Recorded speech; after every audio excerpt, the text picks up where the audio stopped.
ಸಂಪುಟ ಪುನಾರಚನೆ ಜೇನುಗೂಡು ಬಿಹಾರ ರಿಸಲ್ಟ್ನಿಂದ ಕೈಪಡೆ ತಂಡ ಸಂಪುಟ ಪುನರ್ರಚನೆಗೆ ಅರ್ಧ ಚಂದ್ರ. ಇದುವೇ ಚದುರಂಗದ ಮೊದಲ ಸ್ಟೋರಿ. ಕ್ಯಾಬಿನೆಟ್ ಕಗ್ಗಂಟು.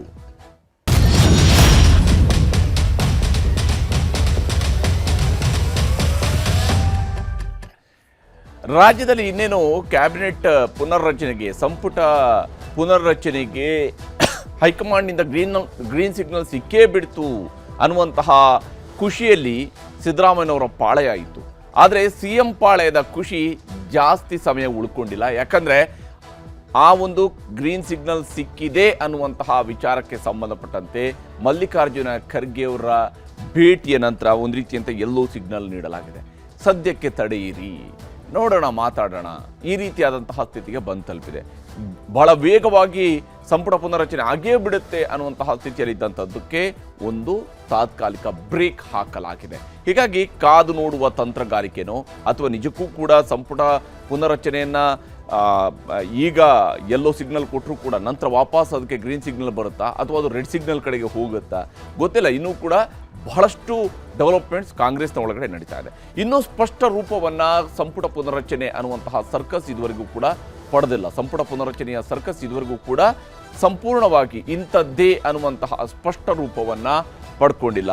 ಹೀಗಾಗಿನೇ ಹೈಕಮಾಂಡ್ ಮತ್ತೊಂದು ಕಡೆಯಲ್ಲಿ ಶಿವಕುಮಾರ್ ಅವರಿಗೂ ಕೂಡ ಬುಲಾವ್ ಕೊಟ್ಟಿದೆ. ಇನ್ನೂ ಸ್ಪಷ್ಟ ರೂಪವನ್ನು ಪಡೆಯದ ಸಂಪುಟ ಪುನರ್ರಚನೆಯ ಸರ್ಕಸ್. ಯಾಕಂದರೆ ಸಂಪುಟ ಪುನರ್ರಚನೆ ಮಾಡಬೇಕು ಅನ್ನೋಂಥದ್ದು ಸಿದ್ದರಾಮಯ್ಯನವರ ಬಯಕೆ, ಮನದಾಸೆ ಎಲ್ಲವೂ ಕೂಡ ಹೌದು. ಆದರೆ ಇದರ ನಡುವೆ ದೆಹಲಿಗೆ ಬರುವಂತೆ ಶಿವಕುಮಾರ್ ಅವರಿಗೆ ಬುಲಾವನ್ನು ಕೊಡಲಾಗಿದೆ. ನಾಯಕತ್ವದ ಬಗ್ಗೆ ಸ್ಪಷ್ಟ ಚಿತ್ರಣ ಸಿಗುವಂಥದ್ದು ಬಹುತೇಕ ನಿಶ್ಚಿತ ಅಂತ ಹೇಳಲಾಗ್ತಾ ಇದೆ. ದೆಹಲಿಗೆ ಮೊನ್ನೆಯಷ್ಟೇ ಶಿವಕುಮಾರ್ ಹೋಗಿ ಬಂದಿದ್ರು, ನಿನ್ನೆಯಷ್ಟೇ ಅವರು ವಾಪಸ್ ಆಗಿದ್ರು. ಆದರೆ ಇವತ್ತು ಸಂಜೆ ಮತ್ತೆ ದೆಹಲಿ ಪ್ರಯಾಣಕ್ಕೆ ಹೊರಟು ನಿಂತಿದ್ದಾರೆ ಶಿವಕುಮಾರ್ ಅವರು. ಬಹುತೇಕ ದೆಹಲಿಗೆ ಹೋದಂತಹ ಸಂದರ್ಭದಲ್ಲಿ ನಾಯಕತ್ವ ಬದಲಾವಣೆಯ ವಿಚಾರ ಇರಬಹುದು ಅಥವಾ ನಾಯಕತ್ವದ ಮುಂದುವರಿಕೆಯ ವಿಚಾರ ಇರಬಹುದು. ಇದರ ಬಗ್ಗೆ ಒಂದು ಸ್ಪಷ್ಟ ರೂಪ ಸಿಗ್ಬೋದು. ಯಾಕಂದರೆ ಸಿದ್ದರಾಮಯ್ಯ ಹಾಗೂ ಮಲ್ಲಿಕಾರ್ಜುನ ಖರ್ಗೆ ಅವರ ನಡುವೆ ಸುಮಾರು 40-45 ನಿಮಿಷಗಳ ಕಾಲ ಸುದೀರ್ಘವಾದಂತಹ ಚರ್ಚೆ ನಡೆದಿದೆ. ಯಾವ್ಯಾವ ವಿಷಯಗಳನ್ನು ಇಬ್ಬರು ನಾಯಕರುಗಳು ಮಾತನಾಡಿದ್ದಾರೆ ಅನ್ನುವಂಥದ್ದು ಮೂರನೇವರಿಗೆ ಗೊತ್ತಿರೋದಕ್ಕೆ ಅವಕಾಶಗಳು ಇಲ್ಲ. ಯಾಕಂದರೆ ಅವರಿಬ್ಬರೇ ಅದರಲ್ಲಿದ್ದಂತಹ ಕಾರಣದಿಂದಾಗಿ ಒಂದು ಸಿದ್ದರಾಮಯ್ಯನವರು ಹೇಳಬೇಕು ಅಥವಾ ಖರ್ಗೆ ಅವರು ಹೇಳಬೇಕು, ನಾವು ಇಂಥದ್ದೇ ವಿಚಾರಗಳನ್ನು ಮಾತನಾಡಿದ್ದೀವಿ ಅಂತೇಳಿ. ಆದರೆ ಸಿದ್ದರಾಮಯ್ಯನವರು ಹೇಳೋ ಪ್ರಕಾರವಾಗಿ ನೋಡೋದಾದರೆ ಸಂಪುಟ ಪುನರ್ರಚನೆಗೆ ಸಂಬಂಧಪಟ್ಟಂಥ ಪ್ರಕ್ರಿಯೆಗಳಿಗೆ ಎಲ್ಲೋ ಚಾಲನೆ ಸಿಕ್ಕಂತೆ ಕಾಣ್ತಾ ಇದೆ. ಇನ್ನೊಂದು ಸುತ್ತಿನ ಚರ್ಚೆಯನ್ನು ವೇಣುಗೋಪಾಲ್ ಅವ್ರ ಜೊತೆಗೆ ಹಾಗೂ ಸುರ್ಜೇವಾಲಾ ಅವ್ರ ಜೊತೆಗೆ ಮತ್ತು ವಿಶೇಷವಾಗಿ ರಾಹುಲ್ ಗಾಂಧಿ ಅವ್ರ ಜೊತೆಗೆ ನಡೆಸೋದ್ರ ಬಗ್ಗೆ ಮಲ್ಲಿಕಾರ್ಜುನ ಖರ್ಗೆ ಅವರು ಕೂಡ ಸೂಚನೆಯನ್ನು ಕೊಟ್ಟಿದ್ದಾರೆ. ಯಾಕಂದರೆ ಖರ್ಗೆ ಅವ್ರಿಗೆ ಕರ್ನಾಟಕ, ಅವರು AICC ಅಧ್ಯಕ್ಷರಾಗಿದ್ದರು, ಭಾರತದ ಎಲ್ಲ ರಾಜ್ಯಗಳ ಕಾಂಗ್ರೆಸ್ಗೂ ಅವರೇ ರಾಷ್ಟ್ರೀಯ ಅಧ್ಯಕ್ಷರಾಗಿದ್ದರೂ ಕೂಡ ಕರ್ನಾಟಕ ಅವರಿಗೆ ತವರು ಮನೆ. ಹೀಗಾಗಿ ತವರು ಮನೆಯ ವಿಚಾರಗಳಿಗೆ ಬಂದಂತಹ ಸಂದರ್ಭದಲ್ಲಿ ಬಹಳ ಎಚ್ಚರಿಕೆಯನ್ನು ಇಟ್ಕೊಳ್ಬೇಕಾಗತ್ತೆ ಮಲ್ಲಿಕಾರ್ಜುನ ಖರ್ಗೆ ಅವರು ಕೂಡ. ಯಾಕಂದರೆ ಅವರ ರಾಜಕೀಯದ ಸ್ಟೇಕ್ ಕೂಡ ಇಲ್ಲಿ ಇದ್ದೇ ಇದೆ. ಅವರದ್ದು ಅಂತ ಹೇಳಿದರೆ ಕೇವಲ ಅವರದ್ದು ಮಾತ್ರ ಅಲ್ಲ, ಅವರ ಪುತ್ರನ ರಾಜಕೀಯದ ವಿಚಾರವೂ ಕೂಡ ಇದೆ. ಹೀಗಾಗಿ ಅನವಶ್ಯಕವಾಗಿ ಯಾವುದೋ ನಾಯಕರುಗಳ ಟೀಕೆಗೆ ಗುರಿಯಾಗುವುದು, ಸಿಟ್ಟಿಗೆ ಗುರಿಯಾಗುವಂಥದ್ದು ಈ ಹಂತದಲ್ಲಿ ಮಲ್ಲಿಕಾರ್ಜುನ ಖರ್ಗೆ ಅವರು ಬಯಸಲಾರರು. ಇದೇ ಕಾರಣಕ್ಕಾಗಿಯೇ ಮಲ್ಲಿಕಾರ್ಜುನ ಖರ್ಗೆ ಅವರು ಬಹಳ ಅಳೆದು ತೂಗಿ ಈ ವಿಚಾರವನ್ನು ನೋಡ್ತಾ ಇದ್ದಾರೆ. ನವೆಂಬರ್ 15ರಂದು ದೆಹಲಿಗೆ ಮುಖ್ಯಮಂತ್ರಿ ಸಿದ್ದರಾಮಯ್ಯನವರು ಹೋಗಿದ್ರು. ನವೆಂಬರ್ 15ನೇ ತಾರೀಕಿನಂದು ಸಿದ್ದರಾಮಯ್ಯನವರು ಹೋಗಿದ್ರು. ಹಾಗೆ ಹೋದಂತಹ ಸಂದರ್ಭದಲ್ಲಿ ಸಿದ್ದರಾಮಯ್ಯನವರು ಮೊದಲಿಗೆ ಭೇಟಿಯಾಗಿದ್ದಂಥದ್ದು ರಾಹುಲ್ ಗಾಂಧಿ ಅವ್ರನ್ನ ಭೇಟಿಯಾಗಿ ಮುಖ್ಯಮಂತ್ರಿ ಸಿದ್ದರಾಮಯ್ಯನವರು ವಾಪಸ್ ಬೆಂಗಳೂರಿಗೆ ಬಂದಿದ್ರು. ಅಲ್ಲಿ ಬಹಳ ಮುಖ್ಯವಾಗಿ ಸಂಪುಟ ಪುನರ್ರಚನೆಯ ಬಗ್ಗೆ ಚರ್ಚೆ ಆಗಿಲ್ಲ ಅಂತೇಳಿ ಖುದ್ದು ಸಿದ್ದರಾಮಯ್ಯನವರು ಹೇಳಿಕೊಂಡ್ರು ಕೂಡ ರಾಹುಲ್ ಗಾಂಧಿ ಅವ್ರನ್ನ ಭೇಟಿಯಾದ ತಕ್ಷಣವೇ ಸಿದ್ದರಾಮಯ್ಯನವರಿಗೆ ಸಂಪುಟ ಪುನರ್ರಚನೆಗೆ ಗ್ರೀನ್ ಸಿಗ್ನಲ್ ಸಿಕ್ಕಿದೆ ಅನ್ನುವಂತಹ ಮಾಹಿತಿ CM ಪಾಳಯದಿಂದ ಹೊರ ಬಂದಿತ್ತು. ಆದರೆ ಈಗ CM ಪಾಳಯದಿಂದ ಆ ರೀತಿಯಾದಂತಹ ಯಾವುದೇ ಕನ್ಫರ್ಮೇಷನ್ ಸಿಗ್ತಿಲ್ಲ ಯಾವಾಗ ಸಂಪುಟ ಪುನರ್ರಚನೆ ಆಗುತ್ತೆ ಅನ್ನೋದ್ರ ಬಗ್ಗೆ. ನಿನ್ನೆ ಮಲ್ಲಿಕಾರ್ಜುನ ಖರ್ಗೆ ಅವ್ರನ್ನ ಭೇಟಿಯಾಗಿದ್ರು CM ಸಿದ್ದರಾಮಯ್ಯ. ಇದು ರಾಹುಲ್ ಗಾಂಧಿ ಅವರ ಸೂಚನೆಯ ಮೇರೆಗೆ ಆಗಿರತಕ್ಕಂತಹ ಭೇಟಿ ಎಂದು ಕೂಡ ವಿಶ್ಲೇಷಣೆಗೆ ಒಳಗಾಗಿದೆ. ಮತ್ತು ಅದಕ್ಕೆ ಪೂರಕವಾದಂತಹ ಡೆವಲಪ್ಮೆಂಟ್ಸು ಕೂಡ ದೆಹಲಿ ಮಟ್ಟದಲ್ಲಿ ನಡೆದಿದೆ. ಇದರ ನಡುವೆ 3 ದಿನ ದೆಹಲಿಯಲ್ಲಿ ಶಿವಕುಮಾರ್ ಅವರು ಕೂಡ ಹೋಗಿದ್ರು. ಯಾವಾಗ CM ಸಿದ್ದರಾಮಯ್ಯನವರು ದೆಹಲಿಗೆ ಹೋಗಿದ್ರು ಅದೇ ದಿವಸನೇ DK ಶಿವಕುಮಾರ್ ಅವರು ಕೂಡ ದೆಹಲಿಗೆ ಹೋಗಿದ್ರು. ಅವರು ದೆಹಲಿಯಲ್ಲಿ ಬಿಟ್ಬಿಟ್ಟಿದ್ರು. ಶಿವಕುಮಾರ್ ಅವರು ದೆಹಲಿಯಲ್ಲಿ ಇದ್ದು ಹೈಕಮಾಂಡ್ ನಾಯಕರುಗಳನ್ನು ಭೇಟಿಗೆ ಪ್ರಯತ್ನ ಪಟ್ಟಿದ್ದಾರೆ. ಅವರಿಗೆ ಸಮಯಾವಕಾಶ ಸಿಕ್ಕಿಲ್ಲ ಅನ್ನುವಂತಹ ಸುದ್ದಿಯೊಂದು ಹರಿದಾಡಿತ್ತು. ಆದರೆ ಶಿವಕುಮಾರ್ ಅವರು ಹೇಳಿಕೊಂಡಿದ್ದಾರೆ, ನಾನು ಯಾರದೇ ಭೇಟಿಗೂ ಕೂಡ ಪ್ರಯತ್ನ ಪಟ್ಟಿರಲಿಲ್ಲ. ಯಾಕಂದರೆ ನಾನು ಬಂದಿರುವಂಥದ್ದು ಸರ್ಕಾರದ ಕೆಲಸದ ಮೇಲುಗಡೆ ಬಂದಿದ್ದೆ. ಹಾಗಾಗಿ ಸರ್ಕಾರಿ ಕೆಲಸದ ವಿಚಾರಗಳಿಗೆ ಸಂಬಂಧಪಟ್ಟಂತೆ ಮಾತ್ರ ಭೇಟಿ ಇತ್ತೇ ಹೊರತು ಹೈಕಮಾಂಡ್ ನಾಯಕರ ಭೇಟಿಗೆ ಪ್ರಯತ್ನನೇ ಪಟ್ಟಿರಲಿಲ್ಲ ಅಂತೇಳಿ ಶಿವಕುಮಾರ್ ಅವರು ಸ್ಪಷ್ಟನೆಯನ್ನು ಕೊಟ್ಟಿದ್ರು. ಆದರೆ ಇದೇನಿದ್ರು ಕೂಡ ಇದೀಗ ಹೈಕಮಾಂಡ್ ಬುಲಾವ್ ಮೇರೆಗೆ ಮತ್ತೆ ದೆಹಲಿಗೆ ಶಿವಕುಮಾರ್ ಅವರು ಹೋಗ್ತಾ ಇದ್ದಾರೆ. ಶಿವಕುಮಾರ್ ಅವರು ಇವತ್ತು ಮತ್ತೊಂದು ಬಾರಿ ದೆಹಲಿಗೆ ಹೋಗ್ತಾ ಇದ್ದಾರೆ. ಇದು ಹೈಕಮಾಂಡ್ನ ಬುಲಾವ್ ಮೇರೆಗೆ. ಹಾಗಾಗಿ ಇದನ್ನು ಅವರು ಈ ಬಾರಿ ಅವರು ದೆಹಲಿಗೆ ಹೋಗಿ ಬಂದ ಮೇಲೆ ಇಲ್ಲ ನಾನು ಹೋಗಿದ್ದೆ ಸರ್ಕಾರಿ ಕೆಲಸದ ಮೇಲೆ ಅಂತ ಹೇಳೋಂಗಿಲ್ಲ. ಈಗ ಶಿವಕುಮಾರ್ ಅವರ ಪಾಳ್ಯದಿಂದ ಸಿಗ್ತಿರುವಂತಹ ಮಾಹಿತಿಯ ಪ್ರಕಾರ ಹೈಕಮಾಂಡ್ನ ಬುಲಾವ್ ಮೇರೆಗೆ ಶಿವಕುಮಾರ್ ಅವರು ದೆಹಲಿಗೆ ಹೋಗ್ತಾ ಇದ್ದಾರೆ. ಅವರು ಸಂಪುಟ ಪುನರ್ರಚನೆಯ ಬಳಿಕ ಸಿಎಂ ಬದಲಾವಣೆಗೆ ಫುಲ್ ಸ್ಟಾಪ್ನ ನಿರೀಕ್ಷೆಯನ್ನ ಸಿದ್ದರಾಮಯ್ಯನವರ ಪಾಳ್ಯ ಇಟ್ಕೊಂಡಿದೆ. ಇದೇ ಸಂದರ್ಭದಲ್ಲಿ ಯಾಕೆಂದರೆ ಸಂಪುಟ ಪುನರ್ರಚನೆ ಆಯಿತು ಅಂತೇಳಿ ಆದರೆ ರಾಜ್ಯದಲ್ಲಿ ಸಚಿವ ಸಂಪುಟಕ್ಕೆ ಹೊಸ ರೂಪವನ್ನು ಕೊಡೋದಕ್ಕೆ ಒಂದಿಷ್ಟು ಸಚಿವರುಗಳನ್ನು ಕೈಬಿಟ್ಟು ಮತ್ತೊಂದಿಷ್ಟು ಹೊಸ ಶಾಸಕರುಗಳಿಗೆ ಸಚಿವ ಸ್ಥಾನ ಕೊಟ್ಟರು ಅಂತೇಳಿ ಆದರೆ ಸಿಎಂ ಬದಲಾವಣೆ ಅನ್ನುವಂಥದ್ದು ಇಲ್ಲ, ಅದಕ್ಕೆ ಫುಲ್ ಸ್ಟಾಪ್ ಬೀಳುತ್ತೆ ಅನ್ನುವಂತಹ ನಿರೀಕ್ಷೆಯನ್ನು ಸಿದ್ದರಾಮಯ್ಯನವರ ಪಾಳ್ಯ ಇಟ್ಟುಕೊಂಡಿದೆ. ಮುಖ್ಯಮಂತ್ರಿ ಪಾಳ್ಯ ಆ ರೀತಿಯಾದಂತಹ ಒಂದು ಯೋಚನೆಯಲ್ಲಿದೆ. ಆದರೆ ಪುನರ್ರಚನೆ ಬಳಿಕವೂ ಸಿಎಂ ಬದಲಾವಣೆ ಆಗಬಹುದಲ್ವಾ ಅನ್ನುವಂತಹ ಪ್ರಶ್ನೆಯೊಂದನ್ನು ಶಿವಕುಮಾರ್ ಕಡೆಯ ಶಾಸಕರು ಎತ್ತಿದ್ದಾರೆ. ಸಿಎಂ ಬದಲಾವಣೆ ನಂತರವೂ ಕೂಡ ಮಾಡಬಹುದಲ್ವಾ, ಆಗ ಮತ್ತೊಮ್ಮೆ ಈ ಸಚಿವರುಗಳೆಲ್ಲ ಪ್ರಮಾಣ ವಚನ ಸ್ವೀಕರಿಸಿದ್ರೆ ಆಯ್ತಪ್ಪ.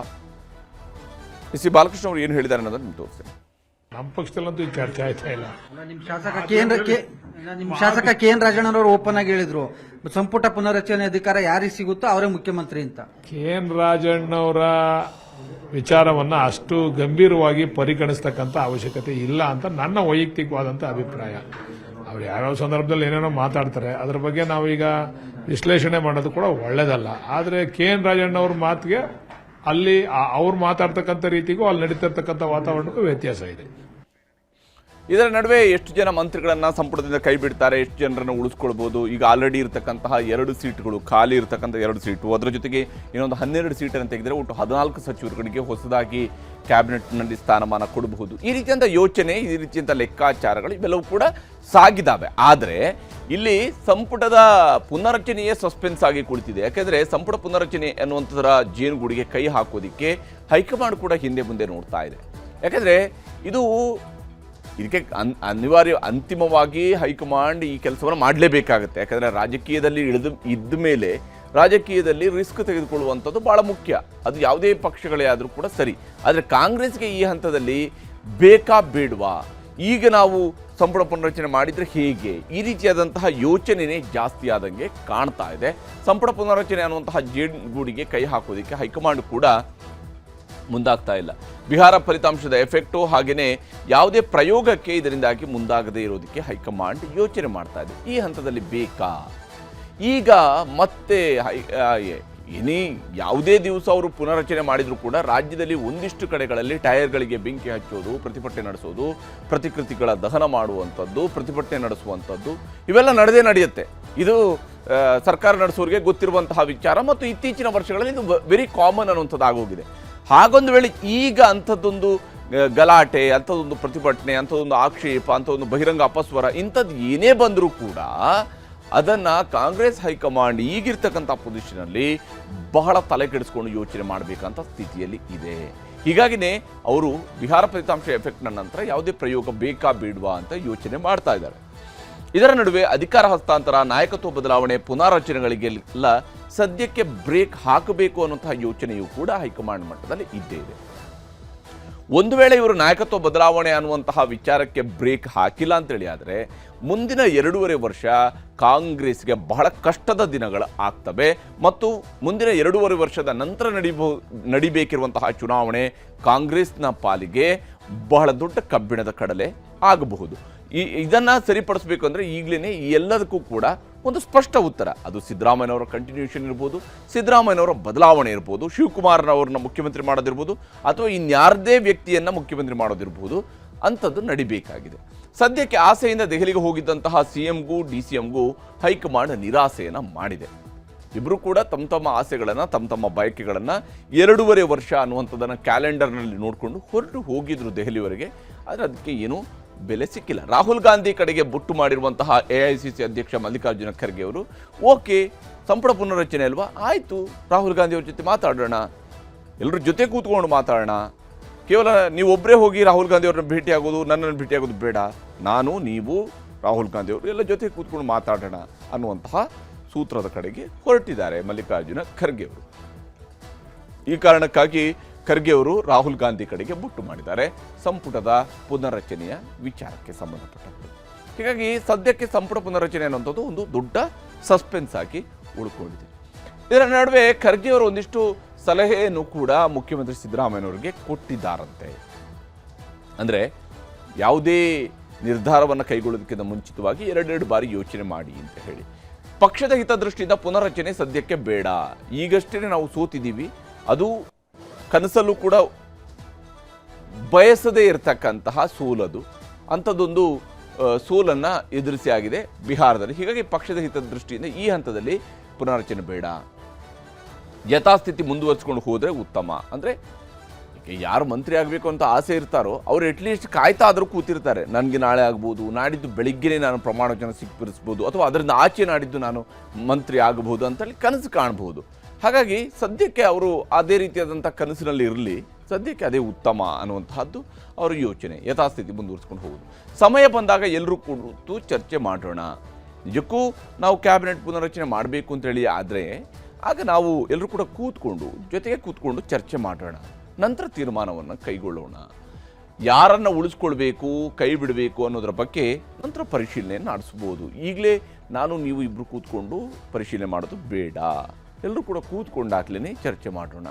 ಆವಾಗ ಯಾರು ಏನು ಎತ್ತ ಇವೆಲ್ಲವೂ ಕೂಡ ಕಾಂಗ್ರೆಸ್ನಲ್ಲಿ ಒಂದಿಷ್ಟು ಕ್ರಮಗಳಿದ್ದಾವೆ, ಆ ಕ್ರಮಗಳ ಪ್ರಕಾರವಾಗಿ ಮಾಡಿಬಿಡೋಣ ಅಂಥೇಳಿ ಖರ್ಗೆ ಅವರು ಸಲಹೆಯನ್ನು ಕೊಟ್ಟಿದ್ದಾರೆ.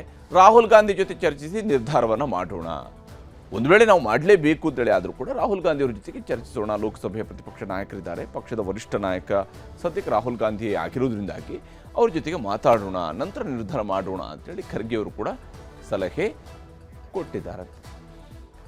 ಈ ರೀತಿಯಾದಂಥ ಸಲಹೆ ಸಹಜವಾಗಿಯೇ ಮಲ್ಲಿಕಾರ್ಜುನ ಖರ್ಗೆ ಅವರ ಜಾಣ ನಡೆ ಅಂತ ಇದನ್ನು ಪರಿಗಣಿಸಬೇಕಾಗತ್ತೆ. ಯಾಕಂದರೆ ಮಲ್ಲಿಕಾರ್ಜುನ ಖರ್ಗೆ ಅವರು ಸಂಪುಟ ಪುನರ್ರಚನೆ ಚೆಂಡನ್ನು ರಾಹುಲ್ ಗಾಂಧಿ ಅಂಗಳಕ್ಕೆ ಎಸೆದಿದ್ದಾರೆ. ಇದು ಮಲ್ಲಿಕಾರ್ಜುನ ಖರ್ಗೆ ಅವರು ತೆಗೆದುಕೊಳ್ಬೇಕಾದಂತಹ ನಿರ್ಧಾರ. ಯಾಕಂದರೆ AICC ಅಧ್ಯಕ್ಷರಾಗಿ ಅವರಿಗೆ ಪೂರ್ಣ ಅಧಿಕಾರ ಇರುತ್ತೆ. ಯಾವುದೇ ರಾಜ್ಯದಲ್ಲಿ ಯಾವುದೇ ಸರ್ಕಾರಗಳು ಆಡಳಿತ ನಡೆಸ್ತಾ ಇದ್ರು ಕೂಡ ಸಂಪುಟ ಪುನರ್ರಚನೆಯಂತಹ ವಿಚಾರ ಅಥವಾ ಮುಖ್ಯಮಂತ್ರಿ ಬದಲಾವಣೆಯಂತಹ ವಿಚಾರಗಳಲ್ಲಿ ಪಕ್ಷದ ಹೈಕಮಾಂಡ್ನ ಈಗಿನ ವರಿಷ್ಠ ನಾಯಕ ಅಂತ ಹೇಳಿದರೆ ಅದು ಮಲ್ಲಿಕಾರ್ಜುನ ಖರ್ಗೆ ಅವರೇ ನಂಬರ್ 1 ಪೊಸಿಷನ್ಲಿರುವಂಥದ್ದು ಕಾಂಗ್ರೆಸ್ನ ಪಾರ್ಟಿಯಲ್ಲಿ. ಆದರೆ ಮಲ್ಲಿಕಾರ್ಜುನ ಖರ್ಗೆ ಅವರು ಆ ರಿಸ್ಕನ್ನು ನೇರವಾಗಿ ತೆಗೆದುಕೊಳ್ಳೋದಕ್ಕೆ ರೆಡಿ ಇಲ್ಲ. ಬಹುಶಃ ತನ್ನ ತವರು ರಾಜ್ಯ ಅನ್ನೋ ಕಾರಣಕ್ಕಾಗಿಯೂ ಕೂಡ ಕರ್ನಾಟಕದ ವಿಚಾರದಲ್ಲಿ ಅವರು 2 ಬಾರಿ ಯೋಚನೆ ಮಾಡ್ತಾ ಇದ್ದಾರೆ. ಆಕಾಂಕ್ಷಿತ ಶಾಸಕರ ಸಿಟ್ಟಿಗೆ ಗುರಿಯಾಗುವುದನ್ನು ತಪ್ಪಿಸೋದಕ್ಕೆ ಖರ್ಗೆ ಅವರ ಜಾಣ ನಡೆ ಇದು ಅಂತೇಳಿ ಇದನ್ನು ಪರಿಗಣಿಸಲಾಗಿದೆ. ಯಾಕಂದರೆ ಆಕಾಂಕ್ಷಿತ ಶಾಸಕರೆಲ್ಲರೂ ಕೂಡ ಅದರಲ್ಲಿ ಪುನರ್ರಚನೆ ಸಂದರ್ಭದಲ್ಲಿ ಕೈ ಬಿಡಬೇಕಾದಂತಹ ಸಚಿವರುಗಳು ಇವರೆಲ್ಲರೂ ಕೂಡ ಒಂದಲ್ಲ ಒಂದು ಕಾರಣಕ್ಕಾಗಿ ಖರ್ಗೆ ಅವರಿಗೆ ಆಪ್ತರೆ, ಅಥವಾ ಖರ್ಗೆ ಅವರಿಗೆ ತನ್ನ ರಾಜ್ಯದ ಶಾಸಕರವರು, ರಾಜ್ಯದ ನಾಯಕರವರು, ಅವ್ರ ಜೊತೆಗೆ ಒಂದು ವಿಶ್ವಾಸ ಇದ್ದೇ ಇರುತ್ತೆ. ಹೀಗಿರುವಾಗ ಈ ಹಂತದಲ್ಲಿ ಆಕಾಂಕ್ಷಿತ ಶಾಸಕರ ಸಿಟ್ಟಿಗೆ ಗುರಿಯಾಗುವುದನ್ನು ತಪ್ಪಿಸಿಕೊಳ್ಳುವುದಕ್ಕೆ ಖರ್ಗೆ ಅವರು ಜಾಣ ನಡೆಯನ್ನು ಅನುಸರಿಸ್ತಾ ಇದ್ದಾರೆ. ರಾಹುಲ್ ಗಾಂಧಿ ತೀರ್ಮಾನವೇ ಅಂತಿಮ, ನನ್ನ ಪಾತ್ರ ಏನೂ ಇಲ್ಲ ಅನ್ನುವಂಥ ಸಂದೇಶವನ್ನು ಕೊಡ್ತಾ ಇದ್ದಾರೆ. ನಂದೇನೂ ಇಲ್ಲ ಇದರಲ್ಲಿ, ರಾಹುಲ್ ಗಾಂಧಿ ಅವರೇ ನಿರ್ಧಾರ ಕೈಗೊಳ್ತಾರೆ ಅಂತ ಹೇಳಿ. ಯಾಕಂದರೆ ತನಿಗೆ ಅಧಿಕಾರ ಇಲ್ಲ, ಅಂದರೆ ಮುಖ್ಯಮಂತ್ರಿಯಾಗಿ ಅಧಿಕಾರ ಇಲ್ಲ, ಏನಿಲ್ಲ, ಸುಮ್ಮನೆ ಯಾಕೆ ನಾನು ಅನವಶ್ಯಕವಾಗಿ ಶಾಸಕರ ಸಿಟ್ಟಿಗೆ ಗುರಿಯಾಗಬೇಕು ಅನ್ನೋ ಯೋಚನೆ ಮಲ್ಲಿಕಾರ್ಜುನ ಖರ್ಗೆ ಅವರು ಕೂಡ ಬಂದಂಗೆ ಕಾಣ್ತಾ ಇದೆ. ಈ ಕಾರಣಕ್ಕಾಗಿ ಅವರು ರಾಹುಲ್ ಗಾಂಧಿಯ ಮೇಲೆ ಎತ್ತಾಕಿದ್ದಾರೆ. ರಾಹುಲ್ ಗಾಂಧಿ ನಿರ್ಧಾರ ಅಂತ ಎಲ್ಲರೂ ಕೂಡ ಸುಮ್ಮನಿರ್ತಾರೆ ಅನ್ನುವಂಥದ್ದು ಏನೇ ಆದರೂ ಕೂಡ ಇದು ರಾಹುಲ್ ಗಾಂಧಿ ಅವರ ನಿರ್ಧಾರ. ಸಂಪುಟ ಪುನರಚನೆ ಆಯಿತು, ರಾಹುಲ್ ಗಾಂಧಿ ಅವರ ನಿರ್ಧಾರ. ಸಂಪುಟದಿಂದ ಇಷ್ಟು ಜನರನ್ನ ಕೈ ಬಿಟ್ಟರು, ರಾಹುಲ್ ಗಾಂಧಿ ಅವರ ನಿರ್ಧಾರ. ಸಂಪುಟ ಪುನರಚನೆ ಮುಂದೂಡಿಕೆ ಆಯಿತು, ರಾಹುಲ್ ಗಾಂಧಿ ಅವರ ನಿರ್ಧಾರ. ಇದು ಸದ್ಯಕ್ಕೆ ಕಾಂಗ್ರೆಸ್ನವರು ಅನುಸರಿಸ್ಕೊಂಡು ಬಂದಿರತಕ್ಕಂತಹ 1 ಪಾಯಿಂಟ್ ರೂಲ್ಸು, ರಾಹುಲ್ ಗಾಂಧಿ ಅವರ ನಿರ್ಧಾರ ಅಂತ ಹೇಳ್ಬಿಡೋದು. ಆ ಮೂಲಕ ಎಲ್ಲ ಜವಾಬ್ದಾರಿನ ರಾಹುಲ್ ಗಾಂಧಿ ಮೇಲೆ ಹಾಕೋದು, ನಂತರ ಏನಾಗುತ್ತೆ ನೋಡೋಣ ಅನ್ನುವಂತಹ ಸ್ವರೂಪದಲ್ಲಿ ಕಾಂಗ್ರೆಸ್ ಅವರು ಯೋಚನೆ ಮಾಡ್ತಾ ಇದ್ದಾರೆ. ಅದರ ಭಾಗವಾಗಿಯೇ ಸ್ಥಳೀಯ ನಾಯಕರ ಅಸಮಾಧಾನಕ್ಕೆ ಗುರಿಯಾಗುವಂತಹ ಆತಂಕದಿಂದಾಗಿ ಖರ್ಗೆ ಅವರು ಕೂಡ ಎಚ್ಚರಿಕೆ ಹೆಜ್ಜೆ ಇಟ್ಟಂತೆ ಪರಿಗಣಿಸಲಾಗ್ತಾ ಇದೆ. ಅಂಥದ್ದೊಂದು ಸ್ಥಿತಿಯಲ್ಲಿ ಮಲ್ಲಿಕಾರ್ಜುನ ಖರ್ಗೆ ಅವರು ಕೂಡ ಇದ್ದಾರೆ. ಜೊತೆಗೆ ಸಂಪುಟ ಪುನರಚನೆ ಅನ್ನುವಂತಹ ಜೇನುಗೂಡಿನಿಂದ ದೂರ ಉಳಿಯುವ ತಂತ್ರಗಾರಿಕೆಯು ಕೂಡ ಆಗುತ್ತೆ. ಯಾಕಂದರೆ ಈ ಜೇನುನೊಣಗಳು ಯಾವಾಗ ಎಲ್ಲಿಂದ ಬಂದು ಕಚ್ಚುತ್ತವೆ ಅಂತ ಗೊತ್ತಾಗೋದಿಲ್ಲ. ಅದೇ ಸ್ವರೂಪದಲ್ಲಿ ಈ ಸಚಿವರುಗಳಾಗುವಂತಹ ಶಾಸಕರುಗಳು ಮತ್ತು ಸಂಪುಟದಿಂದ ಹೊರಹೋಗುವಂತಹ ಸಚಿವರುಗಳು ಇವರಿಬ್ಬರು ಕೂಡ ಭಾಳ ಡೇಂಜರ್ ಆಗಿರ್ತಾರೆ. ಅವ್ರು ಯಾವಾಗ ಯಾವ ಸಂದರ್ಭದಲ್ಲಿ ಯಾವ ಸ್ವರೂಪದಲ್ಲಿ ಕಾಟ ಕೊಡ್ತಾರೆ ಅಂತ ಹೇಳೋಕ್ಕೆ ಸಾಧ್ಯ ಇಲ್ಲ. ಈ ಎಲ್ಲ ಕಾರಣಕ್ಕಾಗಿ ಬಹಳ ಎಚ್ಚರಿಕೆಯ ಕಡೆಗೆ ಮಲ್ಲಿಕಾರ್ಜುನ ಖರ್ಗೆ ಅವರು ಹೊರಟಿದ್ದಾರೆ. ಪುನರಚನೆಯ ವೇಳೆ ಆಗುವಂತಹ ಸಂಭಾವ್ಯ ಡ್ಯಾಮೇಜ್ ತಡೆಯಲೇಬೇಕಾದ ಅನಿವಾರ್ಯತೆಯೂ ಕೂಡ ಮಲ್ಲಿಕಾರ್ಜುನ ಖರ್ಗೆ ಅವರಿಗೆ ಇದ್ದೇ ಇದೆ. ಇವತ್ತಲ್ಲ ನಾಳೆ ಇವರು ಸಂಪುಟ ಪುನರಚನೆ ಮಾಡಲೇಬೇಕಾಗತ್ತೆ. ಇವತ್ತಲ್ಲ ನಾಳೆ ನಾಯಕತ್ವ ಬದಲಾವಣೆಯ ಬಗ್ಗೆ ಒಂದು ಸ್ಪಷ್ಟ ನಿರ್ಧಾರವನ್ನು ಕೈಗೊಳ್ಳಲೇಬೇಕಾಗತ್ತೆ. ಆ ದಿವಸ ಇವರು ಪಕ್ಷದ ನಾಯಕರುಗಳ ವಿರೋಧವನ್ನು ಕಟ್ಟಿಕೊಳ್ಬೇಕಾಗತ್ತೆ. ಅದಕ್ಕೆ ಬೇಕಾದಂತಹ ತಯಾರಿಗೆ ಈಗ ಅವರು ಮುಂದಾದಂಗೆ ಗೋಚರಿಸ್ತಾ ಇದೆ. ಈ ವಿಷಯದಲ್ಲಿ ಮಂತ್ರಿಗಳು ಏನೇನು ಹೇಳ್ತಿದ್ದಾರೆ ಅನ್ನೋದು ನಿಮ್ಗೆ ತೋರಿಸ್ತೀನಿ. 8ರಿಂದ ಸೆಷನ್ ಇದೆ ಬೆಳಗಾವಿನಲ್ಲಿ. ಕ್ರಾಂತಿನೂ ಇಲ್ಲ, ಯಾವುದೂ ಇಲ್ಲ, ಯಾವುದೋ ಕ್ರಾಂತಿ ಇಲ್ಲ, ಏನೂ ಇಲ್ಲ. ನಮ್ಮ ಶಾಂತಿವಾಗೈತೆ, ಶಾಂತತೆ. ಸಿದ್ದರಾಮಯ್ಯನವರು ಪಕ್ಷದ ಶಿಸ್ತಿನ ಸಿಪಾಯಿ, DK ಶಿವಕುಮಾರ್ ಅವರು ಶಿಸ್ತಿನ ಸಿಪಾಯಿ, ನಾನು ಪಕ್ಷದ ಶಿಸ್ತಿನ ಸಿಪಾಯಿ. ಪಕ್ಷ ಏನು ಆದೇಶ ಮಾಡುತ್ತೋ ನಾವೆಲ್ಲರೂ ಪಕ್ಷದ ಆದೇಶವನ್ನು ಹೈಕಮಾಂಡವನ್ನು ಕೇಳ್ತೀವಿ. ಯಾವುದೇ ಜಗ್ಗಾಟ ಇಲ್ಲ, ಯಾವುದೇ ಗೊಂದಲ ಇಲ್ಲ, ಯಾವುದೇ ಸಮಸ್ಯೆನೂ ಇಲ್ಲ. ಬಹಳ ಅತ್ಯಂತ ಉತ್ತಮ ರೀತಿಯಲ್ಲಿ ಆಡಳಿತವನ್ನು ಕೊಡ್ತಾ ಇದ್ದಾವೆ. ಕೊಟ್ಟ ಭರವಸೆಗಳನ್ನು ಈಡೇರಿಸಿದ್ದೇವೆ. ಇವತ್ತು ಪ್ರತಿಪಕ್ಷದವರು ಹೊಟ್ಟೆ ಕಿಚ್ಚಿನಿಂದ ಇಲ್ಲ ಸಲ್ಲದ ಆರೋಪಗಳನ್ನು ಮಾಡ್ತಾ ಇದ್ದಾರೆ. ಅದರಲ್ಲಿ ಯಾವುದೇ ಹುರುಳಿಲ್ಲ. ಇವೆಲ್ಲ ಏನು ಊಹಾಪೋಹಗಳಿದೆ ಅವೆಲ್ಲ ಅಪ್ರಸ್ತುತ ಅನ್ನುವಂಥ ಮಾತನ್ನು ಹೇಳಿಕೆ ಬಯಸ್ತೇನೆ.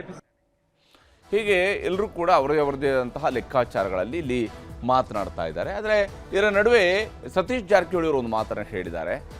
ನಾವು ಯಾರೂ ಕೂಡ PCC ಅಧ್ಯಕ್ಷ ಸ್ಥಾನವನ್ನು ಕೇಳಿಲ್ಲ, ಅವರೇ ಬಿಟ್ಕೊಡುವಂಥದ್ರ ಬಗ್ಗೆ ಮಾತನಾಡ್ತಾರೆ ಹೊರತು ನಾವೇನು ಕೂಡ ಕೇಳ್ತಾ ಇಲ್ಲ, ಮತ್ತು ನಾನು ವಿಶೇಷವಾಗಿ ಈ ಹಂತದಲ್ಲಿ ಕೇಳ್ತಿಲ್ಲ ಅಂತೇಳಿ ಸತೀಶ್ ಅವರು ಮಾತನಾಡಿದ್ದಾರೆ.